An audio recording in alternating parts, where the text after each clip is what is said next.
প্রিয় ক্লাস সেভেনের ছাত্রছাত্রী বন্ধুরা, আশা করি তোমার সবাই ভালো আছো। আজ আমরা যে বিষয়টি নিয়ে আলোচনা করব ক্লাস সেভেনের রায় ও মার্টিন প্রশ্নবিচিত্রার মডেল কোশ্চেন সেট 5-এর ভূগোলের সমাধান নিয়ে। একের দাগে রয়েছে সঠিক উত্তর নির্বাচন করো। প্রথম, যে তারিখে মহাবিষুব হয় সেটি হলো 21শে মার্চ। পৃথিবীর অনুসর অবস্থানের দিনটি হলো 23 জানুয়ারি। 1 ডিগ্রি দ্রাঘিমার পার্থক্য, সময়ের পার্থক্য 4 মিনিট। অক্ষরেখার পরিধি মেরুর দিকে ক্রমশ কমতে থাকে। নিরক এশিয়ার কোন জলবায়ু অঞ্চলে ঘন চিরহরিত অরণ্য দেখা যায়? নিরক্ষীয়। বিশ্বের বৃহত্তম সামুদ্রিক তৈলখনি হলো?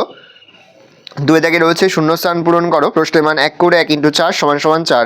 22 ডিসেম্বর থেকে 21শে জুন পর্যন্ত 6 মাস ধরে সূর্যের উত্তরমুখী আপাত গতি হলো উত্তরায়ণ।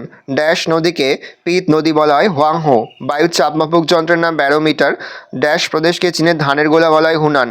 3 দাগে রয়েছে নিচের প্রশ্নগুলোর সংক্ষিপ্ত যে কোনো দুটি। মুক্তিবে কাকে বলে? Page number 3। অধিবর্ষ কাকে বলে? Page number 7। এগুলো কিন্তু তোমার সব টেক্সট বই পেয়ে যাবে। প্রমাণধানী কাকে বলে? এটাও টেক্সট বইয়ে পেয়ে যাবে, আগের ভিডিওতে আলোচনা করেছি। এশিয়ার দুটি উত্তর বাহিনী ও দুটি পূর্ব বাহিনী নদীনাথ তোমার টেক্সট বইয়ের 88 পৃষ্ঠায় পেয়ে যাবে।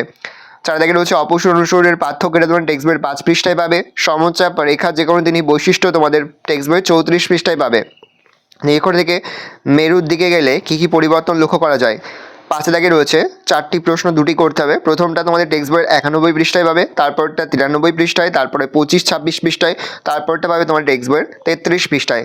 ভালো করে দেখে নাও। এই রয়েছে টোটাল তোমাদের ক্লাস 7-এর রায় ও মার্টিন প্রশ্নবিচিত্রার মডেল কোশ্চেন সেট 5-এর ভূগোলের সম্পূর্ণ সমাধান। ভালো করে দেখে নাও। ইতিমধ্যেই আমরা কিন্তু ক্লাস 7-এর প্রতিটি বিষয়ের কিন্তু রায় ও মার্টিন প্রশ্নবিচিত্রার সমাধান কিন্তু উত্তরসহ আপলোড করে দিয়েছি তোমাদের এখনও পর্যন্ত। সেই ভিডিওগুলো না দেখে থাকো, ভিডিওগুলো কিন্তু তাড়াতাড়ি দেখে নাও। এর পাশাপাশি আমরা কিন্তু ক্লাস 7-এর প্রতিটি বিষয়ে সিলেবাস, প্রশ্ন এবং নমুনা প্রশ্নপত্রও কিন্তু আপলোড করে দিয়েছি তোমাদের এখনও পর্যন্ত। সেই ভিডিওগুলো না দেখে থাকো, ভিডিওগুলো কিন্তু তাড়াতাড়ি দেখে নাও। ভালো করে দেখে নাও।